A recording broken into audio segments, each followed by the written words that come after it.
All right, so yet another crazy episode for Strike Back. This one, we knew it was going to be pretty insane, obviously, from the preview for last week.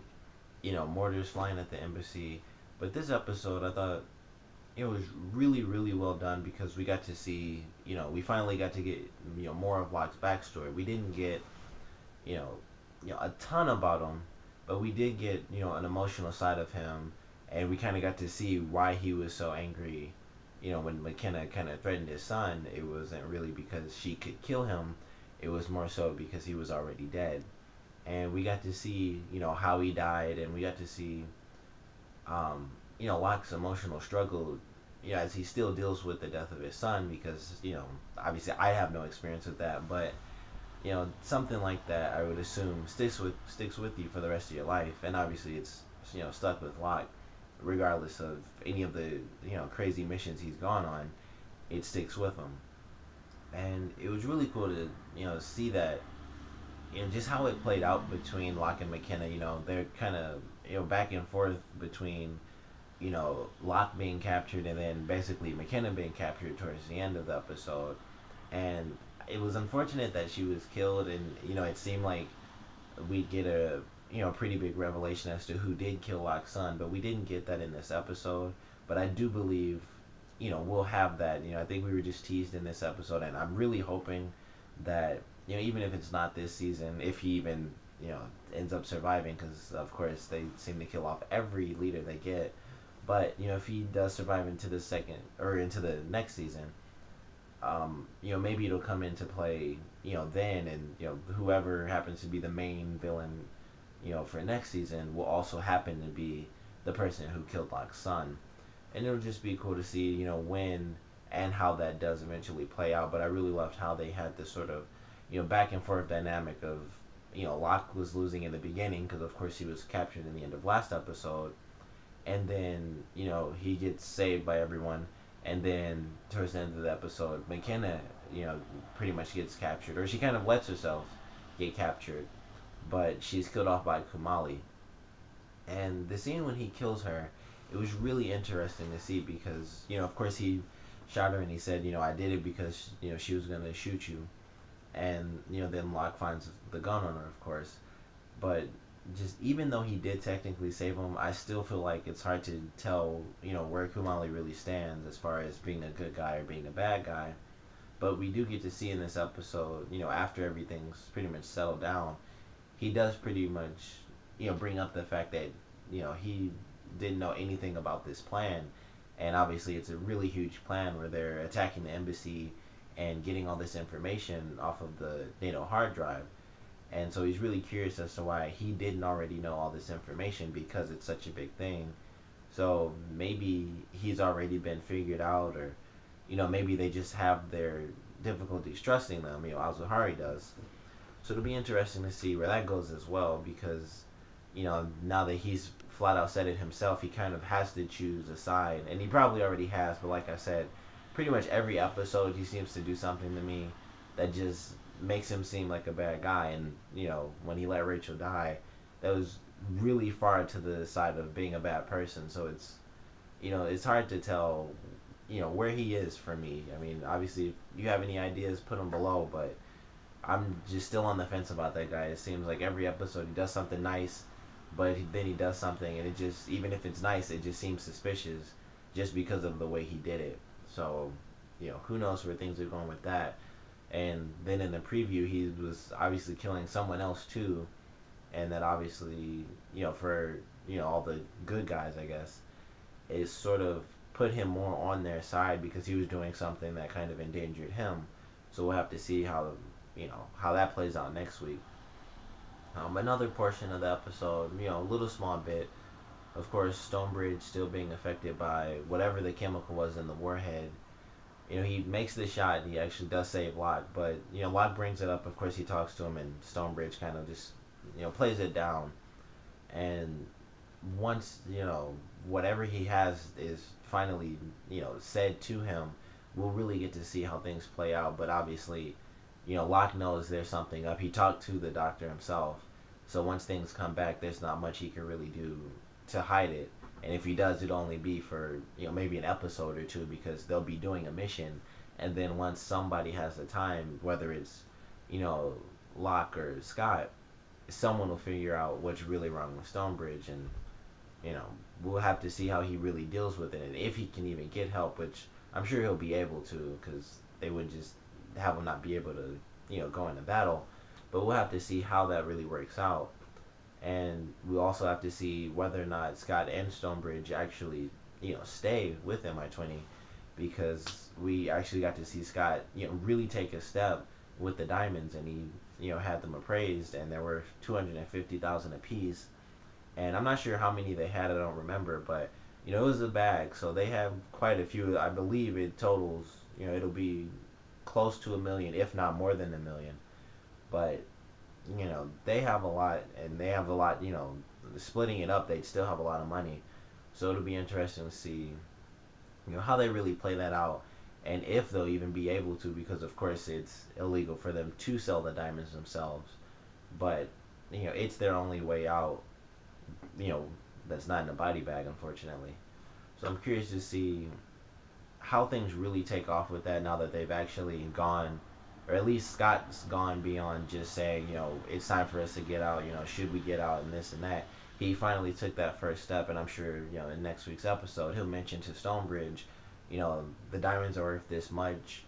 Once we solve this problem, we should just, head out, and basically we should go back and do what we were doing in episode 1 when they were like going through California and just, enjoying their vacation. But like I love the episode. McKenna dying off. Um, Much like with Leatherby dying off, it kind of gives a chance for yet another villain to come in. So so far I feel like this is something new that they've done this season. I feel like normally it would be one person throughout the entire season that they just couldn't kill and who couldn't kill them, and then they'd finally go through it, or there might be two, but in this season it seems like they'll have a person who seems like they'll be in it for a while. They're in a few episodes and they're a huge problem, then they get killed off, and then the next part of the story just ramps up, and you know like with Leatherby, he was just a really cool character who caused a big problem, and then we have McKenna, who has more of an emotional tie for the story because of Locke's background. So who knows who will come in next, and possibly the guy's father will finally, really come into play on his own rather than just sending assassins to kill the guys. So maybe he'll come into the episodes more, and maybe he'll be, like the other villain outside of Al-Zuhari, who's really trying to get Scott and Stonebridge, considering, he killed or they killed his son. So it'll be cool to see who the next sort of like super villain is, I guess. And for the preview that we got, they get arrested, and they're basically trying to get all the information, off that was copied from the NATO hard drive. So I'm definitely excited to see how that goes, because them being locked up in prison, they're gonna have to, have a prison break towards the end of the episode. So it'll be curious. I'm curious to see, how they pull that one off, and who exactly this guy is that's working on the NATO hard drive, because I feel like that person has to be important if he has it while in prison. So I'm definitely excited for, whoever has that connection to him, and why he's so important, and how he kind of, advances this story for next week's episode, because it's pretty much just going to be, those three in the prison, and then we might have, Julian Martinez and Locke doing sort of a side mission. And in this episode, we also got to see Julia get hurt. Once again, with this show, killing off people left and right, I was kind of freaking out she might have died, but fortunately she was safe. And not much for Martinez. She had a few lines, and of course her and Stonebridge had their little moment, and then Scott kind of busted it up, which was funny. So we'll definitely see more of them and their relationship develop throughout the rest of the season, and hopefully the rest of the series. Who knows, they'll probably end up together, most likely. It'll start off kind of funny, but I'm sure they'll eventually end up together. If not in this season, they might like start at the end of this season and then continue on through the rest of the series. But I'm pretty sure they're gonna end up together. And Julia also found the number for Scott's ex-girlfriend, so who knows what that was for, and why he was so curious to look her up after Rachel died. But whatever it is, it's obviously something tied to his backstory, which we still haven't gotten.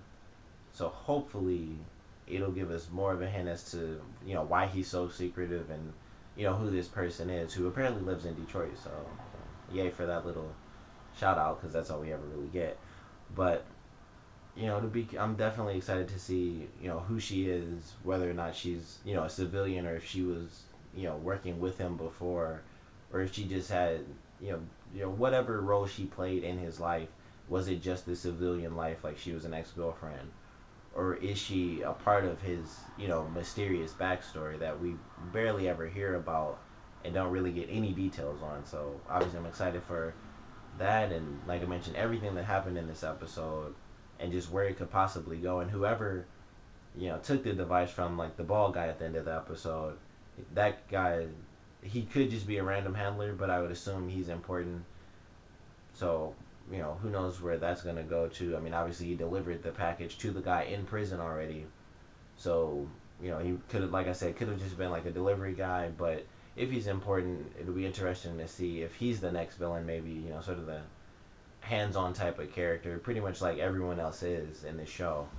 So hopefully, whoever they bring in next as the sort of next big villain for the next couple of episodes or rest of the season will be just as good as McKenna and Leatherby, because he's been like my favorite villain throughout like the entire series, aside from last season, because that was just like unbelievably amazing how it kind of affected Stonebridge, and how when that guy came in, whose name of course I can't remember, whenever he came in, Stonebridge would kind of just like lose it and chase that guy down. So I really, he was definitely my favorite overall. But aside from him, Leatherby is definitely like my second favorite villain who's been in the series. And hopefully we'll get someone else who's really great, and I'm sure we will, because it's Strike Back, and I just feel like that show can't do any wrong. And once again, definitely get excited for the 6-part prequel, Strike Back Origins, October 25th. I mentioned this in the last episode, but Andrew Lincoln is in it. If you like, Walking Dead, he's the main guy, and I don't know the other guy. I'm sure he's a famous British actor, so I can't really speak much to what he's done before. But definitely check it out, because regardless of what either of them have done, this is based off of Strike Back, so it's going to be amazing too. So check that out. And comment below for everything you thought about this episode, good, bad. Even though there was nothing bad, there never is really. Good, bad. Where do you think things are gonna go? How do you think the group's gonna really recover now that they've pretty much dealt with an attack and kind of failed at stopping it? What do you think that says for the future of the episodes when they really go up against the people who are like actually at the top? So comment below, let me know, and thanks for watching.